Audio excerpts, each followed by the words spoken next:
আসসালামু আলাইকুম প্রিয় শিক্ষার্থীরা, আজ আমরা অষ্টম শ্রেণীর জমির নকশায় ত্রিভুজ ও চতুর্ভুজ পৃষ্ঠা নম্বর 124 অনুশীলনী প্রশ্ন 14 এর সমাধান করব। দেখো, উপরে একটা জ্যামিতি প্রদত্ত আকৃতিগুলোর ক্ষেত্রফল পরিমাপ করো। তাহলে আমরা ক নম্বর চিত্র প্রথমে দেখি। ক নম্বরের আকৃতির ক্ষেত্রফল আমাদের নির্ণয় করতে বলছে। তাহলে তোমরা লক্ষ্য করো যে এখানে একটা আকৃতি দিছে। এখানে এটা 10, এটা হলো 8 সেন্টিমিটার, এটা 4 সেন্টিমিটার, এটা 3 সেন্টিমিটার, 6 সেন্টিমিটার, এটা 5 সেন্টিমিটার। তাহলে আকৃতিটার যদি আমরা দুইটি অংশ বিভক্ত করি, তাহলে এটা হলো প্রথম অংশ, এটা হলো দ্বিতীয়। তাহলে তোমরা লক্ষ্য করো এটা কত, এটা হলো 10 সেন্টিমিটার। সবসময় আমরা দুইটা ক্ষেত্রফলের দুইটা বাহু বের করব। তাহলে এই বাহুটা আমাদের 10 সেন্টিমিটার আর এই বাহুটা আমাদের 5 সেন্টিমিটার। তাহলে আমরা এটা বুঝতে পারলাম এটা একটা আয়তক্ষেত্র।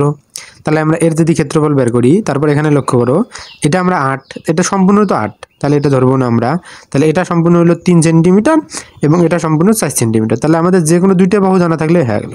তাহলে এটা বলছে কত, 3 সেন্টিমিটার, এটা আমাদের 4 সেন্টিমিটার। তার মানে এই আয়তের আমরা দুইটা বাহু জানলাম। এটা বাহু আমরা জানি, এটা সম্পূর্ণ হলো 8 সেন্টিমিটার।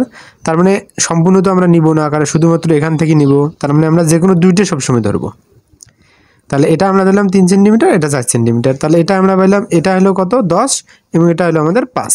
তাহলে এটার দরকার আমাদের নেই, আর এটারও আমাদের দরকার এখানে নেই। তাহলে দেখো, আমরা প্রথমে এটা সমাধান করি। যে ক আকৃতিকে আমরা দুইটি অংশে বিভক্ত করি। ক আকৃতিকে আমরা দুইটি অংশে বিভক্ত করি।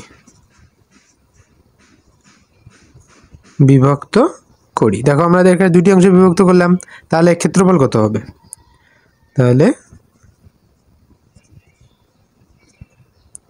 তাহলে ক্ষেত্রফল সমান, তাহলে ক্ষেত্রফল দেখো, এখানে দুইটা যেহেতু ক্ষেত্রফল হয়েছে, প্রথম এটা এখানে একটা আয়ত হয়েছে, এটাও একটা আয়ত হয়েছে, কারণ আমরা জানি আয়তের বিপরীত বাহুগুলো সমান হয়। অর্থাৎ এটা ছিল 4, এটা হলো 3, তাহলে বিপরীত বাহুগুলো আমাদের সমান হয়ে গেল। তাহলে দেখো, তাহলে আয়তের সূত্র এখানে বসাই আমরা। প্রথম আয়তের ক্ষেত্রফল, প্রথম আয়তের তাহলে ক্ষেত্রফল, তাহলে এটা ক্ষেত্রফল পেলাম। যেহেতু আমাদের সম্পূর্ণটা বের করতে বলছে, তাহলে অবশ্যই আমাদের যোগ করতে হবে, এটা যোগ এটা। তাহলে যোগ দ্বিতীয় আয়তের ক্ষেত্রফল,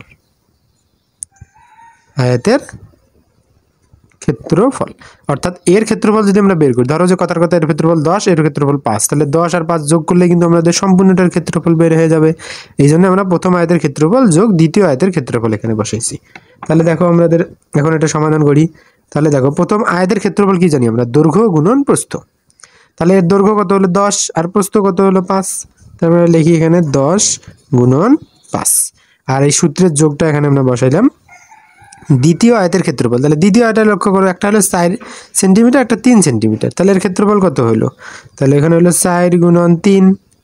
তাহলে বোঝো ভালো করে, এখানে জাস্ট আমরা প্রথমটার ক্ষেত্রফল বের করলাম দৈর্ঘ্য গুণন প্রস্থ, যোগ পরেরটার ক্ষেত্রফল বের করলাম দৈর্ঘ্য গুণন প্রস্থ। অর্থাৎ এটা যেহেতু 4, তাহলে এটা দৈর্ঘ্য, এটা হলো প্রস্থ। তাহলে এখানে যদি আমরা গুণ করি, তাহলে 5 10 হবে 50, যোগ 3 4 12, 50 আর 12 যোগ করলে হবে কত, 62। যেহেতু সেন্টিমিটার আছে, আর আমরা ক্ষেত্রফলের একক কি জানি, সেন্টিমিটার স্কয়ার। অর্থাৎ এই সম্পূর্ণ আয়তের ক্ষেত্রফল আমাদের বের হলো 62 সেন্টিমিটার স্কয়ার। তাহলে সহজে, আশা করবো তোমরা এটা অনেক সহজে বুঝতে পেরেছো। এবার আমরা খ নম্বর সমস্যাটা সমাধান করার চেষ্টা করি। দেখো, খ নম্বরে একটা চিত্র দেওয়া আছে। তাহলে এই চিত্রটা আমরা এখানে অঙ্কন করি। দেখো, তাহলে একদিকে একটা 3 সেন্টিমিটার,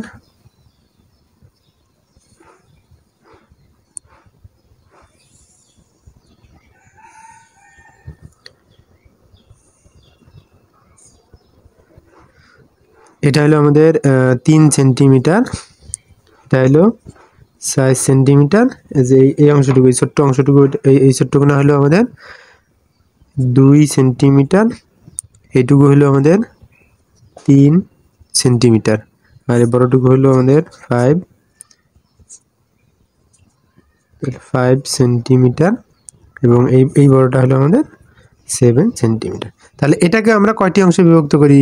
দুইটি অংশে বিভক্ত করি। তাহলে দেখো, আমরা যদি এটা এইদিকে টান দেই, তাহলে এটা দুইটা অংশ হয়ে গেল। তাহলে দেখো এখানে প্রথম অংশ লক্ষ্য করি, তাহলে এইটা একটা আমরা জানলাম 3 সেন্টিমিটার, আর এখানে তো আমরা জানি 4 সেন্টিমিটার। তাহলে আমাদের উদ্দেশ্য হলো যে কোনো দুইটা বাহু নির্ণয় করা। তাহলে দেখো এটা আমরা পেলাম 3, এটা আমরা পেলাম 4, এটা আমরা নিলাম না কারণ এটা সম্পূর্ণ 7, আর একটা তো দেওয়াই ছিল না, আমরা হাত দিয়ে এটা অঙ্কন করলাম। তাহলে এটা আমাদের বাদ, এটা আমাদের বাদ, তার মানে বাহু বাকি দুইটা বাহু আমরা পাইলাম। এদিকেও দেখো, তাহলে এই যে এদিকে এইটা বাহু এবং এইটা বাহু, এটা বাহুর দৈর্ঘ্য হলো 5 সেন্টিমিটার, এটা বাহু হলো 3 সেন্টিমিটার। তাহলে এটা সহজেই বুঝতে পারলাম। এবার দেখো, তাহলে এটা সমাধান করি। এটা হলো চিত্র খ। তাহলে দেখো খ নম্বরটা সমাধান করি, যে খ আকৃতিকে আমরা দুইটি অংশে বিভক্ত করি। তাহলে খ আকৃতিকে আমরা কয়টি অংশে, এখানে আমরা দুইটি অংশে বিভক্ত করছি। তাহলে দুইটি অংশে বিভক্ত করি। দেখো আমরা যদি এটাকে দুইটি অংশে বিভক্ত করি, তাহলে আমরা এটা দুইটা আয়ত পেলাম, কারণ এটা 4, এটা 3, এটা 4, তাহলে অবশ্যই এটা একটা আয়ত। আবার এটা 5 এবং 3, তাহলে এটাও একটা আয়ত। তাহলে আমরা একইভাবে আগে যেভাবে সমাধান করছি এভাবে সমাধান করি। তাহলে আমাদের ক্ষেত্রফল কত বেরোবে? তাহলে দেখো, তাহলে ক্ষেত্রফল সমান সমান কী হবে? প্রথম এটা হলো, তাহলে প্রথম, এটা হলো দ্বিতীয়। তাহলে প্রথম আয়তের ক্ষেত্রফল যোগ দ্বিতীয় আয়তের ক্ষেত্রফল। তাহলে দেখো প্রথম আয়তের ক্ষেত্রফল যেহেতু এটা ক্ষেত্রফল, তাহলে আমাদের কিসের সূত্র বসাই দেয়? দৈর্ঘ্য গুণন প্রস্থ। তাহলে দেখো একটা 4, একটা 3, তাহলে দৈর্ঘ্য কত হবে? দৈর্ঘ্য হবে 4 গুণন প্রস্থ হলো আমাদের 3। আমরা জানি বড়টা সবসময় দৈর্ঘ্য হয় আর ছোটটা প্রস্থ। তাহলে দৈর্ঘ্য গুণন প্রস্থ সূত্রের যোগ, তাহলে দ্বিতীয় আয়তের ক্ষেত্রফল। তাহলে এই আয়তের ক্ষেত্রফল কত হবে? তাহলে এর দৈর্ঘ্য হবে 5 আর প্রস্থ হবে 3, তার মানে হলো 5 গুণন 3। তাহলে এখন দেখি আমরা এটা যদি সমাধান করি তাহলে কি পাবো আমরা? তাহলে পাই আমরা 3 4 12 যোগ 3 5 15, 12 আর 15 যদি যোগ করি তাহলে কত হবে আমাদের? তাহলে হবে 27। যেহেতু এটার একক কি আছে? সেন্টিমিটার, তাহলে এর এর যেটা এর এর এর ক্ষেত্রফলের একক বেরোবে সেন্টিমিটার স্কয়ার। অর্থাৎ এই সম্পূর্ণ আয়তের ক্ষেত্রফল হলো 27 সেন্টিমিটার স্কয়ার। আশা করি তোমরা এটা অনেক সহজেই বুঝতে পেরেছো। দেখো আমরা একইভাবে গ নম্বর প্রশ্নের সমাধান করি। দেখো গ নম্বর চিত্রটা আমরা এখানে অঙ্কন করি। তাহলে দেখো আমি হাত দিয়ে অঙ্কন করতেছি, তোমরা স্কেল দিয়ে অঙ্কন করি, তাহলে অনেক সুন্দর হবে।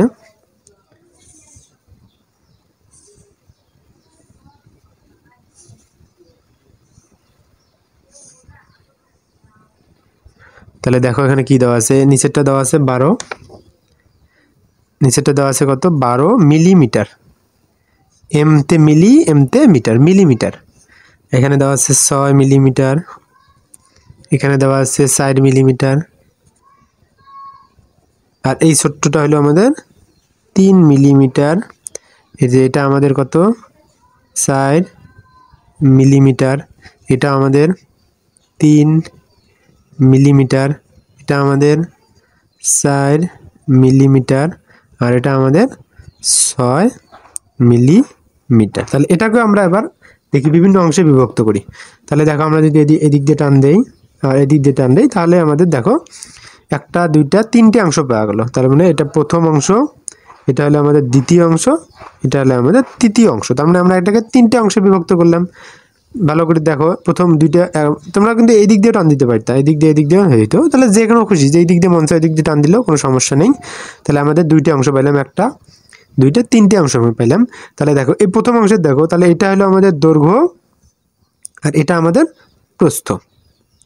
তাহলে এই তৃতীয় অংশের দেখো, এটা আমাদের দৈর্ঘ্য, এটা আমাদের প্রস্থ। তাহলে এটার দৈর্ঘ্য, এটা তো আমরা একটা ভাগ আমরা পাইলাম, এটা সম্পূর্ণ হলো কত? 12 মিলিমিটার। তাহলে তোমরা একটা জিনিস লক্ষ্য করো, এটাও কিন্তু আমাদের জানি না, এটাও জানি না, আবার এটাও জানি, এটা তো আমাদের জানার দরকার নেই। আমাদের সবসময় পাশাপাশি জানা দরকার, এটা আর এটা জানা দরকার। বিপরীত বাহুর তো দরকার নেই, কারণ এটা যদি 12 মিলিমিটার হয় তাহলে এর বিপরীত বাহুটা অবশ্যই 12 মিলিমিটার আছে। তাহলে দেখো এটা সম্পূর্ণ যদি 6 মিলিমিটার হয় তাহলে এটাও আমাদের 6 মিলিমিটার, অর্থাৎ বিপরীত বাহুগুলো আমাদের সমান। তাহলে তোমরা লক্ষ্য করো এদিকে। তাহলে এখন যদি আমরা এটা তাহলে আমাদের কত হবে? তাহলে দেখো, তাহলে এটা যদি এখান থেকেই দেখো, এখান থেকে এখান কত? 3 মিলিমিটার। অর্থাৎ বোঝা যাচ্ছে যে এটা থেকে এটা 3 মিলিমিটার আর এটা থেকে এটা আমাদের 3 মিলিমিটার। কেন? কারণ এটা সম্পূর্ণ হলো 6 মিলিমিটার। 6 মিলিমিটার থেকে যদি উপরের অংশ আমাদের 3 মিলিমিটার হয় তাহলে অবশ্যই এই অংশটা আমাদের 3 মিলিমিটার হবে। এটা কিন্তু আরও অনেকভাবে সমাধান করা যায়। আবার কেউ আবার এই দিক দিয়ে টান দিয়ে ওটাকে সমাধান করতে পারো, কোনো সমস্যা নাই। এটা বহুভাবে সমাধান করা যায়, যার যেরকম সুবিধা সে সেরকমভাবে এটা সমাধান করতে পারে, কোনো সমস্যা না। একজন যে এদিক দিয়ে যদি সমাধান করে ওটা যে ভুল হবে এটা কখনোই না।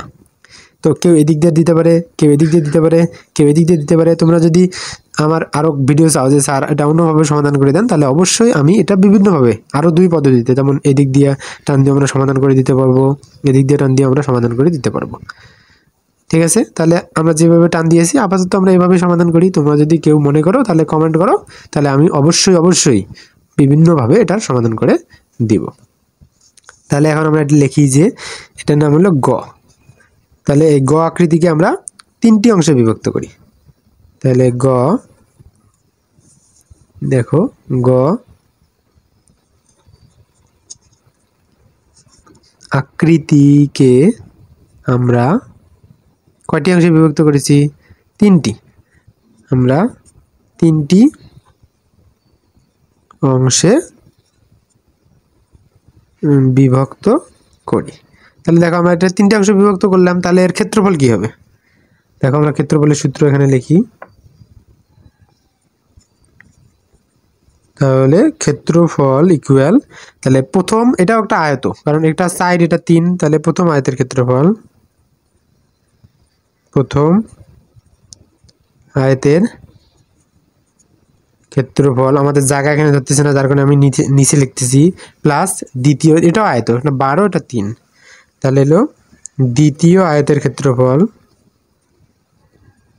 আয়তের ক্ষেত্রফল যোগ এটাও একটা আছে, তাহলে এটা হলো তৃতীয়, এটাও একটা আয়ত, অর্থাৎ তৃতীয় আয়তের ক্ষেত্রফল। তাহলে আমরা এখন এই ক্ষেত্রফলের সমাধান করি। তাহলে দেখো, তাহলে প্রথম যেই আমরা আয়ত পাইছি এটা একটা সাইড আর 3, অর্থাৎ দৈর্ঘ্য আর প্রস্থ। তাহলে আমরা জানি আয়তের ক্ষেত্রফলের সূত্র হচ্ছে দৈর্ঘ্য গুণন প্রস্থ, অর্থাৎ 4 গুণন 3, 4 গুণন 3, আর সূত্রের যোগ, কারণ এখানে যোগ। তাহলে দ্বিতীয় আয়তের কি একটা 12 একটা 3, অর্থাৎ হলো 12 গুণন 3 যোগ, এবার তৃতীয় আয়ত এটা সাইড, এটা হলো 3, 4 আর 3, তাহলে একইভাবে এটা হলো 4 গুণন 3, অর্থাৎ দৈর্ঘ্য গুণন প্রস্থ। কারণ আমরা জানি আয়তের ক্ষেত্রফল সমান কি? দৈর্ঘ্য গুণন প্রস্থ। তাহলে এখন দেখি এটা সমাধান করি। তাহলে হলো 3 4 12 যোগ 3 12 36 যোগ 3 4 12, এটা যদি আমরা যোগ করি তাহলে কত হবে? তাহলে 6 2 আচ্ছা 6 8 আর 2 10 এর 0 হাতে থাকলো 1, 1 আর 1 2, 2 আর 3 5 আর 1 6, তো 60, তাহলে মিলিমিটার স্কোয়ার। তাহলে মিলিমিটার স্কোয়ার হবে। তাহলে এটা এইভাবে অনেক সহজেই সমস্যাগুলো সমাধান করা যায়। আশা করি তোমরা এটা সহজেই বুঝতে পেরেছো। তাহলে দেখো এবার আমরা ঘ নম্বর প্রশ্নের সমাধান করি। দেখো ঘ নম্বরের চিত্রে কি দেওয়া আছে, এই চিত্রটা আমরা এখানে সুন্দরভাবে অঙ্কন করি। তাহলে দেখো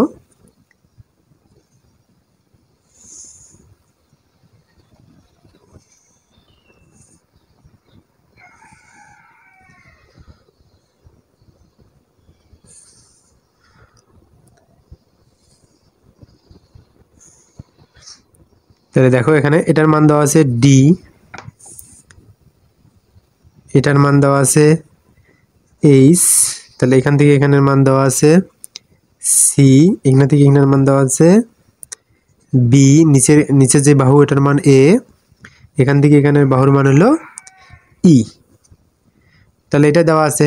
তাহলে দেখো এটা সমাধান আমরা কিভাবে করি, তোমরা এটা লক্ষ্য করো। এখানে এটা কিন্তু বিভিন্ন অংশে বিভক্ত আছে, বিভক্ত করাই অলরেডি আছে, শুধু আমরা নাম দিই এটা। তাহলে এটা আমরা দিই প্রথম, এটাকে আমরা প্রথম দেই না, এটাই লিখি প্রথম, তাহলে দ্বিতীয়, তৃতীয়, অর্থাৎ 3টে অংশে আমরা এটাকে বিভক্ত করলাম। কারণ এটা তো অলরেডি অংশে বিভক্ত আছেই, আমাদের তো কিছুই যোগ বিয়োগ করা লাগলো না, শুধু দিলাম। তোমরা এবার একটা জিনিস লক্ষ্য করো তো, প্রথম আয়তটা কি? এটা তো একটা আয়ত না, সামান্তরিকও না, তাহলে এটা অবশ্যই এটা ট্রাপিজিয়াম। আমরা কি জানি, যেই চতুর্ভুজের এক জোড়া বাহু সমান্তরাল, অর্থাৎ দেখো তোমরা এই বাহুটা আর এই বাহুটা হলো সমান্তরাল, অর্থাৎ এটা কখনোই কারো গায়ে লাগবে না, এবং আর এক জোড়া বাহু কিন্তু সমান্তরাল না, অর্থাৎ এক জোড়া বাহু সমান্তরাল এবং এটা হচ্ছে একটা ট্রাপিজিয়াম। এখন আমরা ট্রাপিজিয়ামের একটা জিনিস আমাদের জানতে হবে যে ট্রাপিজিয়ামের ক্ষেত্রফল কি। ট্রাপিজিয়ামের ক্ষেত্রফল না জানলে কিন্তু এটা আমরা করতে পারবো না। দেখো ট্রাপিজিয়ামের ক্ষেত্রফল হলো আমাদের হাফ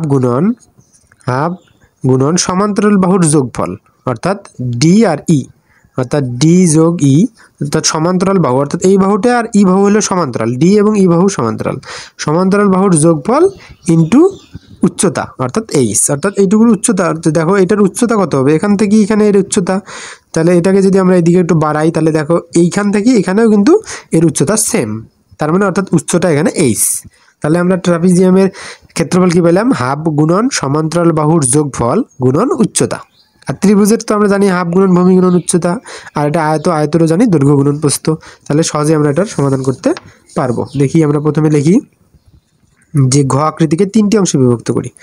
ঘ আকৃতিকে কয়টি অংশে, আকৃতিকে আমরা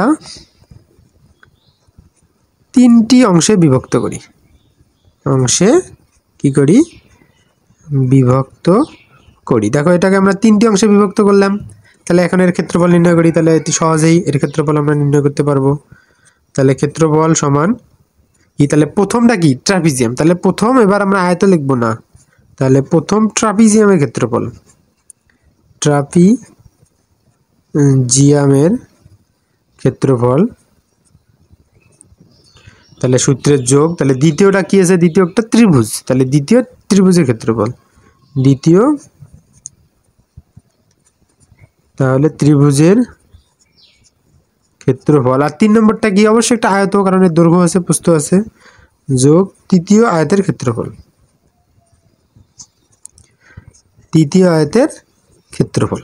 তাহলে দেখো আমরা এভাবে এর সমাধানের মাধ্যমে, অর্থাৎ এর মান বসাই অতি সহজে এটা সমাধান করতে পারবো।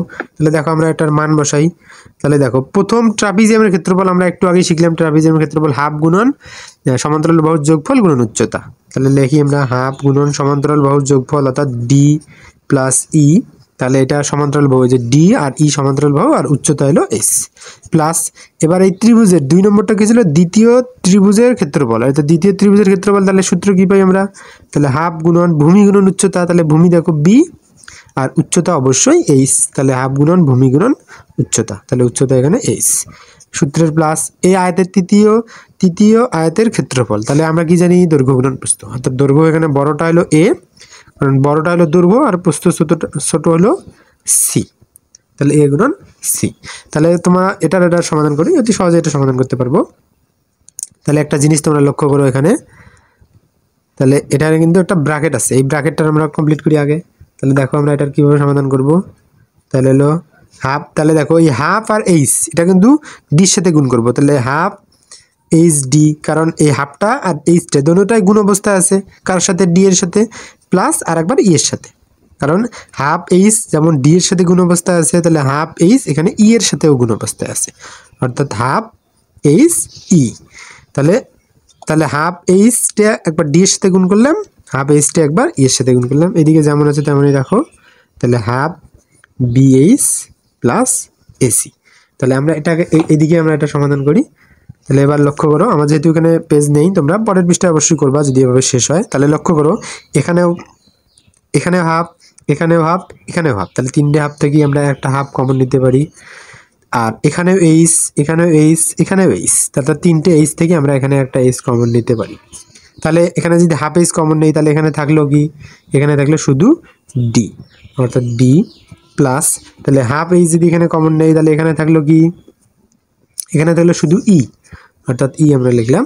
এখানে দেখো হাফ এইচ যদি আমরা কমন নেই, তাহলে এখানে শুধু থাকলো বি প্লাস বি, আর এদিকে কিছুই করবো না, প্লাস এসি, কারণ এদিকে তো কমন যায় না, এসি। এটা হলো আমাদের কাঙ্ক্ষিত ক্ষেত্রফল। তাহলে এভাবে আমরা যে কোনো আকৃতির আমরা ক্ষেত্রফল সহজেই নির্ণয় করতে পারবো। আশা করি তোমরা সহজেই সবগুলো বুঝতে পেরেছো। আর যদি বুঝে না থাকো তাহলে কমেন্ট করো, অবশ্যই আমি তাদের কমেন্টের রিপ্লাই দিব আর তোমরা সমাধান করে দেবো।